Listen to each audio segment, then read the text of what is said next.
Hello, good afternoon, and welcome to the Phil Swallow Show. Well, I'm going to rebrand it as a Phil Swallow Show, Phil Swallow Podcast. That odd period between Christmas and New Year. Well, I managed to get a cold over Christmas, but the show must go on. So the show has gone on today. So welcome. Got a few of you on. Thank you for giving up some time. Merry Christmas, Phil. Merry Christmas to you, DJ Puff the Third. In evening to Magrat 10. Nice to see some familiar names on the schedule here. We've got a microphone there, marvellous. And hi, Tim. Tim, hope you're doing well, mate. Just if you don't know Tim produced a lovely video, Croydon sort of historical pictures but put together into a compilation, and I think there was some very nice clever trickery on there, but really well done. And it went on, Tim, almost every site I looked at it was being shared, so you did brilliantly there, mate. Well done. We got a Jeff Harrison joining us, and hello Jeffrey. You changed your name, wasn't it Lord Jeffrey Harrison, or is that just how I refer to you? Anyway, but yeah, so apologies, I do have a bit of a cold. I don't know, these things often have a habit of catching up with you around Christmas time. Things slow down a little bit. And, Christmas night, it just came on, but it's hopefully being managed now. What no doubt helped the fact that, hi Rick, I'm saying hello as I'm doing a bit of an intro here. Usual thing, I'll say welcome to episode 189 for the audio version of this, which I'll put out separately. Brilliant. Great to hear, Tim. That's good to hear.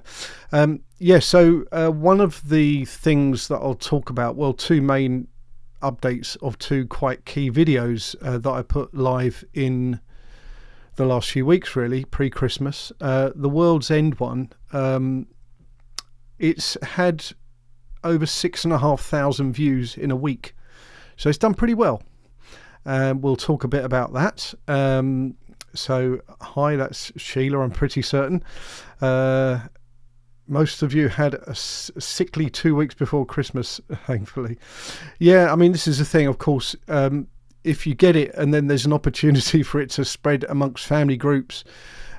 We had a quiet Christmas day, just Sue and I. Visited Mum in the morning, but in the afternoon, Sue's sister, brother-in-law and Mum came over, and it was a lovely day, but that was when it really started to kick in it and show its ugly head, as it were, for this cold.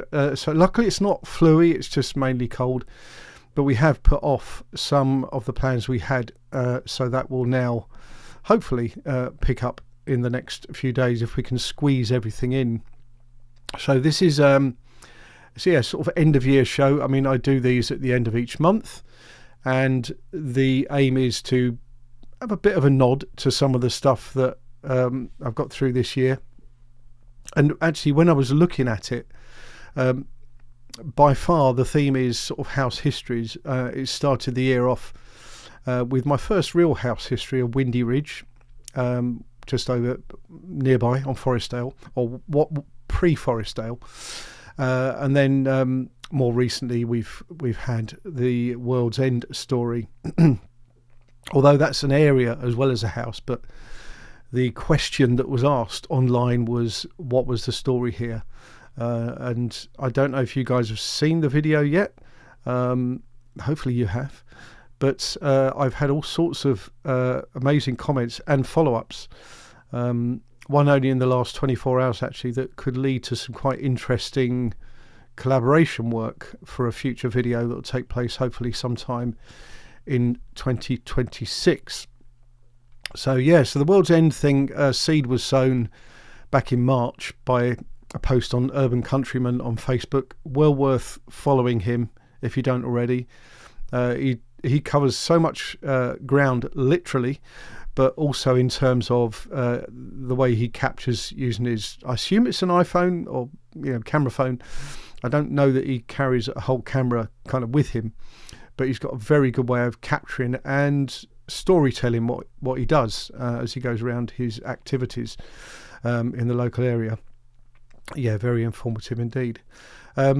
So Urban Countryman put some pictures on back in March in 2025. I did a bit of research at the time, and then I went back in the last month or two just to sort of form a timeline. What I do with these, I always said these shows are going to be about me giving you a bit of behind the scenes, I suppose, on what I do. But I open up an Excel spreadsheet and I populate a timeline. So that will go from the earliest date that I can find a record that I could then use and talk about in the story, to the most recent date where something would have happened. Or in the case of this one and another one I've got pending, nothing else happened. The house was left to kind of go derelict. Or in some cases they were actually demolished. But so it's that whole kind of life story, but it's not just about the house. It's very much about the people. Hello, Merlin's cat. Hope you're doing well. And so this was no different. I got the spreadsheet together. I looked at the year the event happened, who it related to, like the family name, what was the event, what was the source of that information, and any additional comments. And then I'll basically weave a kind of a script to the story based around that. And then I don't do it to the finest level of detail. I do it enough that I've kind of got it there, it's ready to go, and then I'll just go out and film it. And I kind of go with my own flow when I'm doing the actual filming. Martin, hi, good afternoon. Wife said Christmas bug, aches and pains. Yeah, I was speaking to someone yesterday and they said it was the guy, the season ticket holder, sits next to me at football, and his wife was going to go to the game, but she couldn't because she was really quite bad, cold and flu. So there is a lot of it around, and I think they've been publishing numbers, haven't they, of hospitalisations, and they've been quite bad. I think they've tailed off a bit now, but we had the flu jab, but they said they're never for the exact strain. They have to kind of do a bit of hope, proactive hope, that they're going to provide something that will give you a bit of protection. The new year, yes, indeed. So World's End, the numbers amazing, spin-offs great, lovely comments. I called out a couple of families with local connections, and one of those is what's going to lead to this collaboration follow-up hopefully next year. And I just thoroughly enjoyed telling that story. And of course, Marden Park is visually very impressive, that whole area, and I knew that to get the light hitting the subject, I needed to get up first thing in the morning.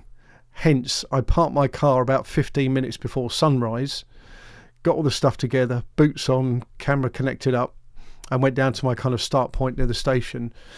So I knew then that it was, in terms of light, needing light for the camera, obviously, it was only going to be an improving picture. And it was just beautiful. I probably one of my most enjoyable shoots to film. It was a little bit hairy. I didn't film me going down the very steep bit that Martin had warned me about. Thank you, Martin. And I didn't kind of slip over. I fell against a log that was crossing a path when trying to climb over said log or tree trunk. It was a massive tree was over it. And of course you start one side and you're on a slope, so you're going to slip down lower to the other side. Well, that was my excuse. And yeah, the coat ended up with a sort of weird camouflage on the back of that. But anyway, that was done. The Woodside Court update was one of the other videos that also had a degree of success. So, and again, hope you've seen it. But Dennis Bradley got in touch with me. His great-grandfather occupied Woodside Court. And when I did the video for that, I had kind of everything but a photograph of the house. I did the best I could around maps and stuff like that to tell the story. But Dennis came along and said, here's a photo of Woodside Court. And I was just like, I mean, that was my Christmas present in many ways.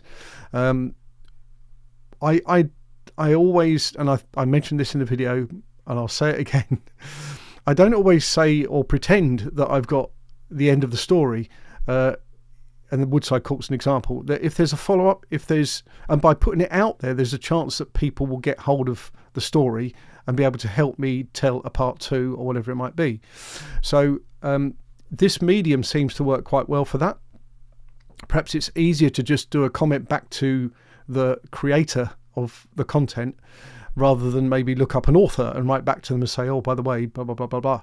So, yeah, Woodside Court, what an amazing house. So that was just a huge find.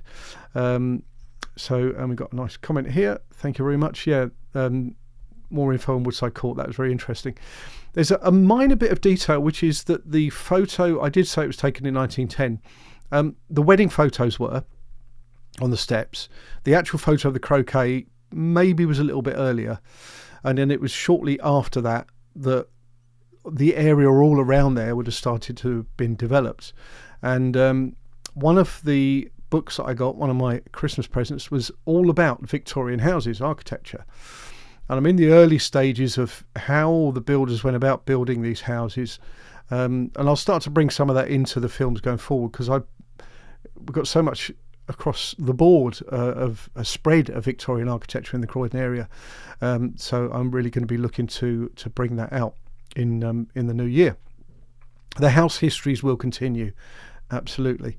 So other things that happened, well, Mum's home from hospital now. I'm not sure if I mentioned that before. She's got a different carer regime. She's quite frail, but hopefully, I mean, I'm trying to avoid giving her the germs at the moment. But I think all that running around probably went into the it eats away at you a bit without necessarily realising it. So I think when you just stop doing stuff over Christmas and you've had your food and all that, it's almost like, now all those germs can really take hold of you and set the agenda a bit. So that's, I think, was a factor there, that there was a lot of running about that I had to do in the last few weeks and months. Well, weeks. That said, I'm going to do a shout out to my wife Sue, because as you know, she had some treatment recently and she's recovering really well from that. But she did a brilliant job doing all the Christmas stuff. I'm again was a bit tied up, wanted to get my videos out, but Sue just did a fantastic job, all the liaising and present buying and all that sort of stuff. So big shout out to Sue, well done. Mention my name, she'll get better. Nice one. So that was that. The Larches I'm hoping to get filmed fairly soon, although again I want the brighter weather. That's there's an outdoor element to that. I haven't decided if the video's going to be mainly putting material on screen, a lot of maps and census type information, or I might actually just go out and tell it all with camera. I haven't really decided yet, and then just do the cutaways. Again, I share that with you because it's open book in terms of what I do. So I'll just work it out, and hopefully that'll come out fairly soon.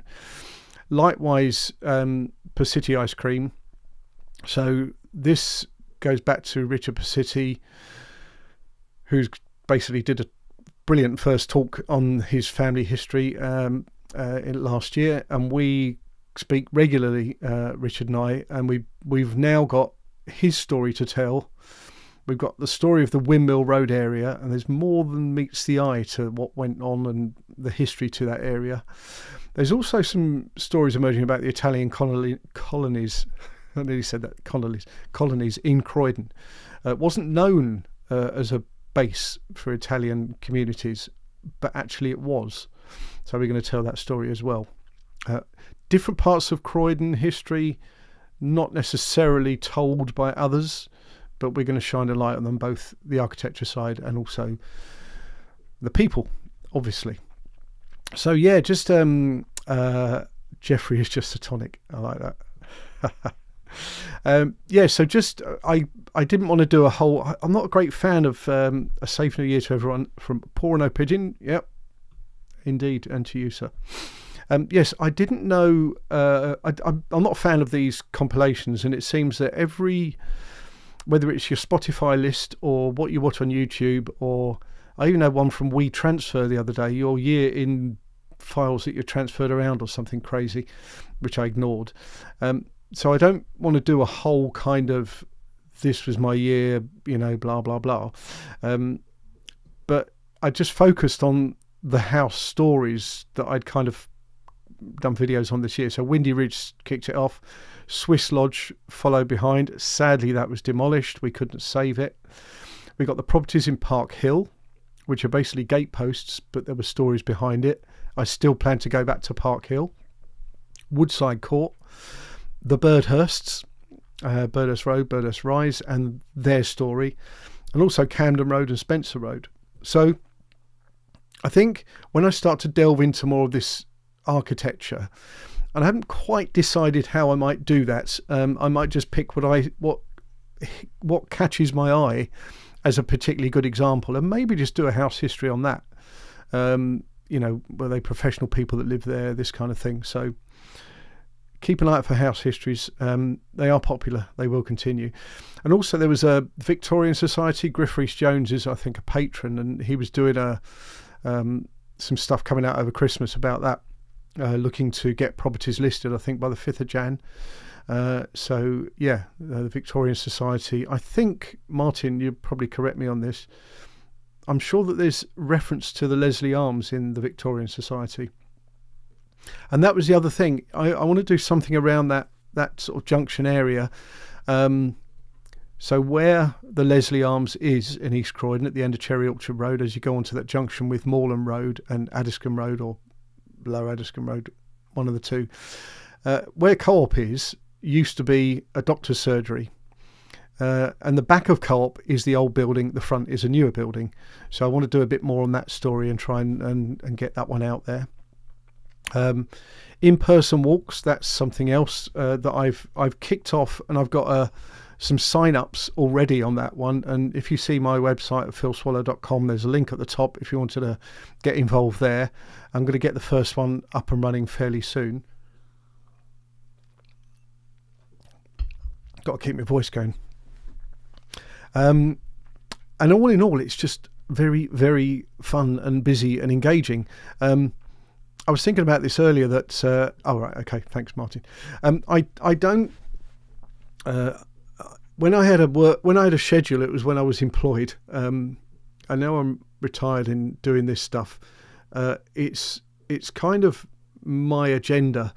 And because it's history, it almost doesn't matter when it goes out, but, the point is I've got this list and eventually this stuff will go out.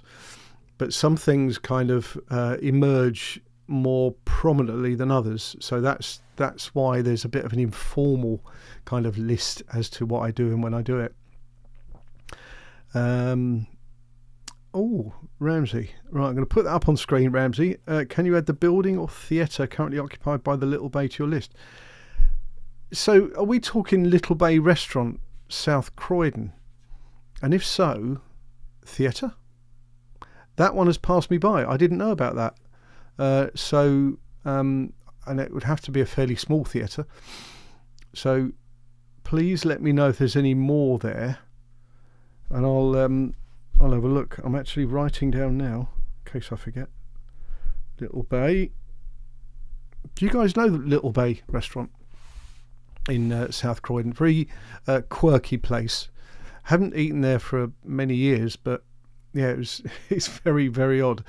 Not like any chain restaurant, should we say. Quite different.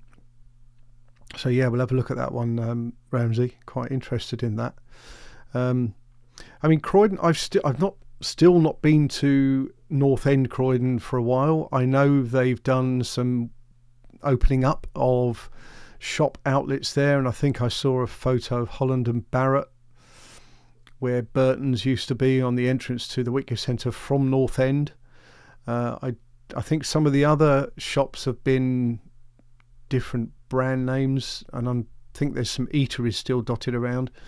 There's still quite a few closing, of course. But yeah, I don't know what that's meant for the footfall in Croydon. I don't know if it's probably too early to tell, but it would be good. I mean, it would be nice to know that Croydon had hit the bottom and that the only way was up. I won't break into song, but you know what I mean? It's almost like, well, how far can it go? There needs to be investment. It needs to be a place where you go to Croydon for this, that or the other. And you want to feel safe when you do it, of course. Oh, it looks like a theatre. Okay. Maybe once in the early 2000s, the toilets were full of lewd murals. Got gut rot, so not again. Okay, well, yeah.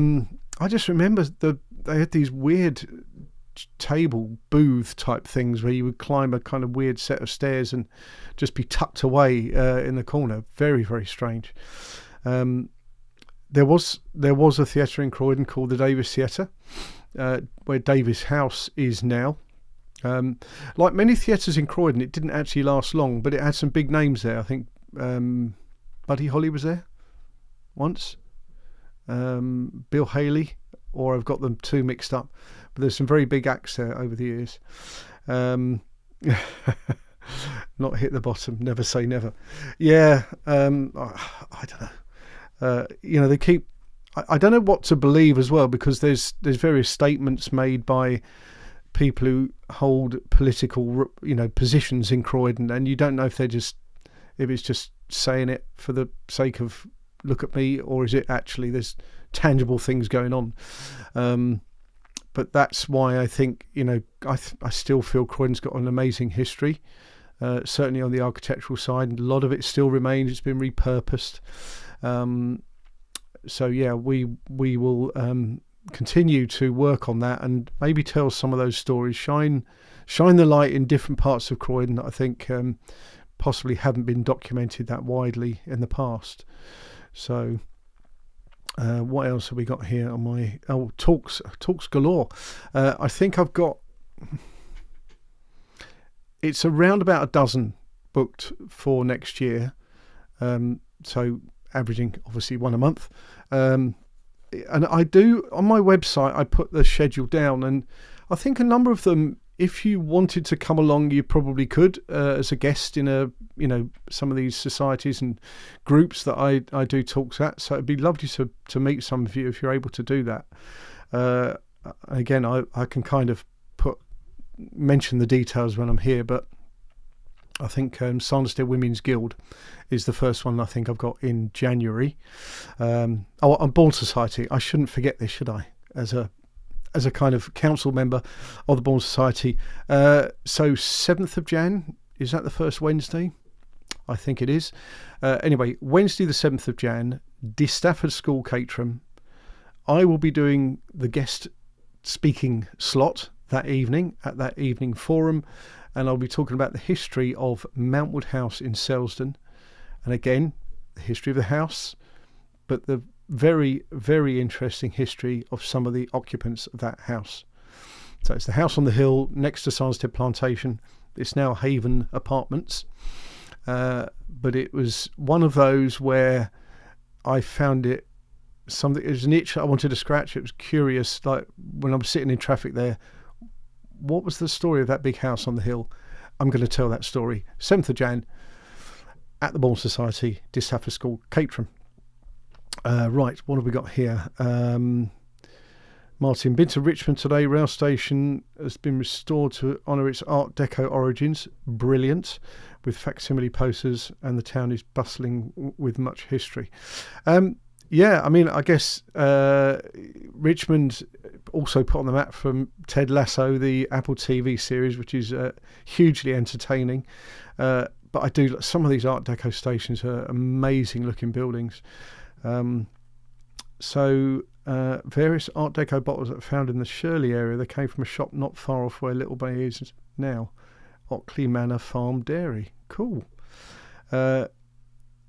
Right, so Ramsey, we got here a quirky Swiss chalet-style building on the Selsdon Road, now home to the eclectic Little Bay restaurant, isn't just a restaurant. It's a unique character landmark that was originally built as and I'm waiting for the next bit. Yeah, what was it originally built as? It's a perfect location. I mean, you know, what roads converge then? Is it Selsdon Road and the one that comes down by the church, St Peter's Church, so it's St Peter's Road. There's Crowham Road, 3 or 4 roads converge there and all have eyeballs on Little Bay. Swiss Chalet pub, known as Ye Old Swiss Cottage, around the late 19th or early 20th century, serving as a distinct feature in the area before becoming the flamboyant Little Bay restaurant. In the late 90s, known for its kitsch interiors and great value European food. Although I refer to the comment earlier about possible impact of that food at that time. So we've got here date to the 1930s. So if there was a dairy depot at Badger's Hole, Shirley, the typhoid outbreak late in the 30s demolished cottages outside lavs and filled wells. Okay, that's strange. I've walked over that Badger's Hole area in Shirley because there's some older properties there, isn't there? Never done any film work there. There was a couple of centuries ago, there was an inn there, and I remember there was some shenanigans that went on that made the sort of newspapers of the time. But yeah, I'm not sure. It might be worth a visit. I've actually got a really good book that sort of charts the history of that from the top of Addington Hills, Shirley Hills, all the way down, because some of the properties there opposite the pub, opposite the Surprise, are really nice. So yeah, that's perhaps something else to consider. Write it down. I might already have it written down. And of course the windmill as well. Snap the lead on pencil. So yes, that's, you know, one of the many things that I do. I'll go somewhere and I'll pick up something and think, oh, I wonder what the story was there, and before you know it, I'm out filming. I have managed to get down to a reasonably fine art, how to pick up and put down research. Just find something, save the file, put it in a location that I can get to on any of my devices, phone, Mac, whatever, recall it, and then make sense of it. It's a little bit fiddly, but I've found a workflow that works for me.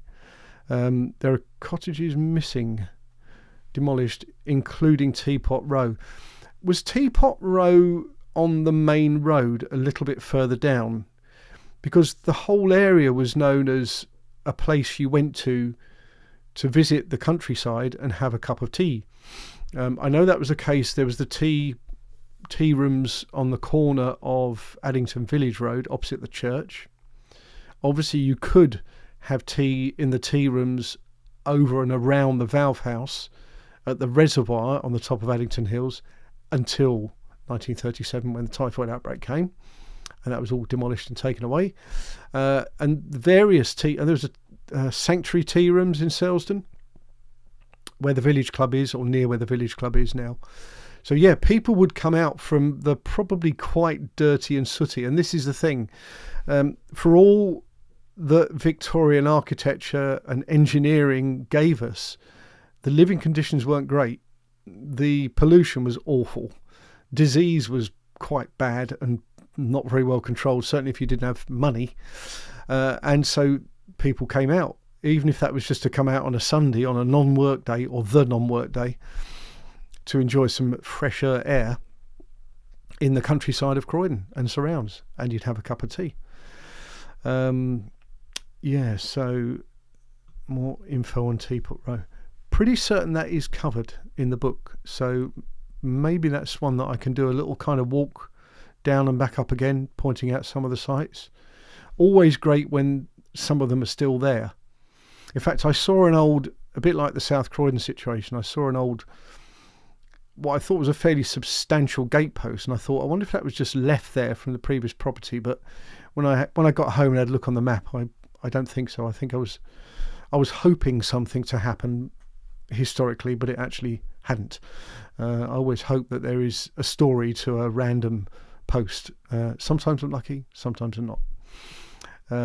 It's a bit like a lot of the old war structures.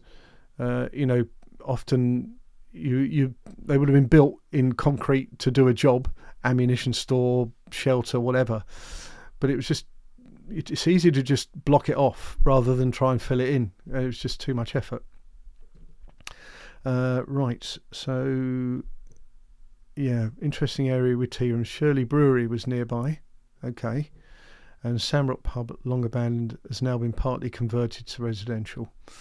Okay. I think someone put on one of the many Facebook history groups recently about the Nalder and Collier plates in the ground, which again I try to pick up when I see them, but I think it's quite nice that there's a random one over in Tatsfield. One or two, actually. Certainly one. So yeah, so even on this middle Christmas to New Year, end of year, Christmassy show thing, we're still finding extra material to shine a light on and tell the story of. And it's great. As I say, it's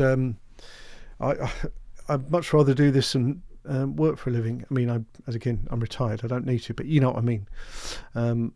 This, I think, is a bit more interesting if you like that sort of thing. So, what other stuff have I got to cover? And without, here we go. Never remember the name of that Shirley and Surrey Street brewery. It's annoying. What, Nalder and Collier, or a different one? What was the other one? Were there three in Croydon? I was going to say Newton and Ridley now, but that was Coronation Street. Someone will know. Someone will put a comment in as to the other Croydon brewers. Can't think off the top of my head. But yes, one of the other things that this collaboration will involve is possibly going underground. I'm not going to say anything else. Hold that thought. There might be an underground element. I did one other video when it went underground. That was when we were in the Peak District. Creek Cliff Cavern. Page and Overton. Thank you, Tim. Yeah, so I think it was Page and Over. Was there another one though? I can't type.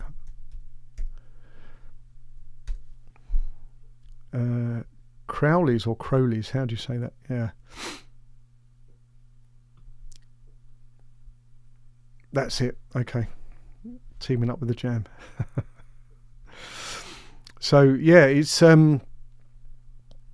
these again, they're all stories to tell. What's that Rencote house in Croydon? So in the High Street, just before the flyover. Pretty certain it's listed. Lovely Rencote house, lovely decorative features on it. And I think, wasn't the Nalder and Collier brewery next to that, or was that their head office?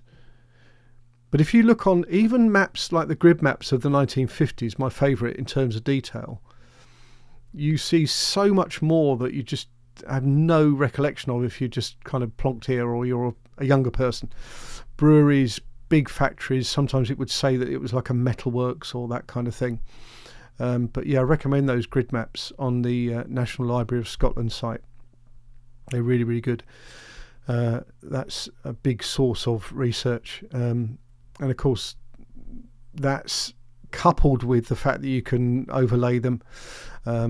geo-reference your location, so you can make a distinct link between old and new using those maps. So good. Right, so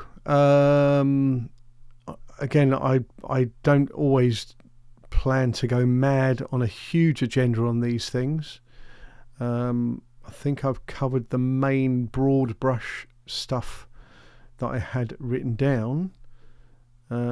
Happy for anyone to suggest anything. Any comment on the TV over Christmas? I mean, there were one or two TV specials that we watched. We've been enjoying these. You know, they used to, is it Quizzy Monday, where you have all the quiz programs back to back on BBC Two, and they seem to be doing it most days at the moment, if not every day. And that's been quite a refreshing change, because some of the teams are different. They might have an older, like a celebrity, they'll come back and do one. Someone who's found fame, like Rita Chakrabarti was on University Challenge last night. But yeah, like tonight there's the Celebrity Apprentice and a Celebrity MasterChef. Oh, that was the other thing. So last night, feeling a bit rough, didn't want to go to bed particularly late, and The Godfather was on. We'd been watching something else, watching Stranger Things, actually. Jaws, yeah. So is it, Jeff, this is where I'm going to come from, actually. And Ramsey, I'll get back to you on the Coombe Lodge in a minute. But yeah, Jaws, just watched the beginning of it and thinking, all right, just a bit more. And exactly the same with The Godfather. So Godfather Part 1 last night is Part 2 tonight. Seen it many times, love the film. I've probably got the old DVD box set somewhere. And even to this day, so was it 1972? 9.2 out of 10 on IMDb. Brilliant. But it was almost like a book that you can't put down. We're just thinking, oh, we'll just see the next scene. And we went to when PC McCluskey, or whatever his name is, Sergeant McCluskey, and the other guy's name escapes me, was shot in the restaurant where the gun was taped behind the cistern in the loo. Brilliant. Absolutely incredible. Peckham. I'm not sure. Chris Packham. Ramsey, I'm going to put your comment up. Coombe Lodge has now reopened. Has anybody been? Inside Croydon did an interesting review. Maybe they rushed it a bit. There was some interesting stories about asking for a pint of old speckled hen. So have a look at that review if you get a chance. Not a lot has changed apparently. I'm not sure whether they had enough time or maybe even cash to change it too much, and it's a listed building. Graham, who occasionally features on camera and often off camera on my videos, we meet up at the Huxley in Selsdon for planning meetings from time to time over a cup of free refill coffee. And even though it's about another 40 or 50p more at Coombe Lodge than it would be in Selsdon, we decided that the January get-together will be at Coombe Lodge. We'll give it a go, and hopefully not a lot can go wrong there with a coffee machine, but you never know, they could perhaps not maintain it. But we will do make a comment online somewhere when we've been there. Right, exhibition of Charles Harrison Price photos of around 100 years ago in and around Croydon, reopened in the clock tower. Beautiful high quality views to take you back in time. Yeah, Martin, just because it's easier for you to perhaps look it up while I'm doing this, when's that on until? Is it on for a few months, do you think? They're really good, those, because it's quite easy to get to the clock tower area. You just literally go down the steps to your left and you're there. So it's a very open kind of setup. So I didn't mean to hit that again. Supposedly the heating was not working at Coombe Lodge, and it's been quite chilly, hasn't it? I always felt it had potential to be something amazing there, location-wise and history-wise, architecture. But yeah, it's never quite hit the mark, really. So yeah, let's Charles Harrison Price. I mean, all of these exhibitions, so much work goes into putting them together, printing, setting up captions and all that good stuff. Well worth supporting if you're able to. So yeah, Christmas Day top film Jaws. Just recapping on a couple. I mean, often they do this, don't they? I think there was the Indiana Jones ones on there. I've seen, what was on today? Pirates of the Caribbean, and they just put the whole franchise back to back. Oh, we saw the final Mission Impossible episode. It was all right, 3-hour film. Yeah, Tom Cruise probably needs to hang up his running shoes on that. He didn't do as much running in this. You know, he's got this. He didn't really do that as much this time. So, yes. Of course, they tend to wait, don't they, until the new year. So I think the first weekend of the new year will be the first series of various things that will then run up until springtime. No closing date given in the notification. Okay. Well, anyway, I mean, if you just search it, Croydon Clock Tower, I think their hours of opening are pretty good. Because they have so many events there, there's the library and there's the research room, but there's, you know, adult education, you know, places and the cafe itself. So well worth paying that a visit, which I will intend to do. Cool. Right. Well, I've covered my kind of very loose agenda here. I'm very grateful for you giving up some of your festive personal leisure time to jump on and get involved in the call. Really do appreciate that. You'll notice I've not mentioned Crystal Palace FC, despite the shirt being in picture. Due to injuries and thin squad, they've lost the ability to win football matches at the moment, but I'm sure they'll be back. They just might need to invest a bit. Walliam, right, Jeff, okay, go up to the Clock Tower and Walliam Park Hospital. Yes, I think Ramsey's mentioned that in the past. That's striking, that is the fact, when I played golf at Selsdon Park, the first tee and obviously the actual hotel building is quite elevated there, and then the course and the landscape drops away. But the clock tower was one of the things that took the eye because it stood above. You've got this kind of general tree line, and then you just have the top of the tower, the water tower, clock tower. Yeah, what real big local landmark, that one. Cool. Okay, right. Well, I'm going to say thank you all and have a very happy new year. Check that I've spelled it. Hit enter. So yes, again, guys, live in the shadow of that clock tower. You do, Ramsey. Yes, thank you very much. Brilliant support. This is always great, just to do a kind of monthly catch up of where we're at. I saw a thing on some social media site, and it was, should we call them podcasts anymore, because so many people, creators, do a podcast audio, but it's a video that they just, a bit like this is, and then the audio version will go out. So I will rebrand this bit as the show. I've done a bit in the corner on today's screen, just because it is a live show, and then the audio version will just go out as a podcast. So a few regulars listen to the audio version. We all know Peep Show was filmed in Croydon, correct? But did you know BBC Three Murder in Successville was filmed in Croydon too? The abandoned block of Fairfield College and Fairfield Car Park demolished. No, I'm not sure that I did know that.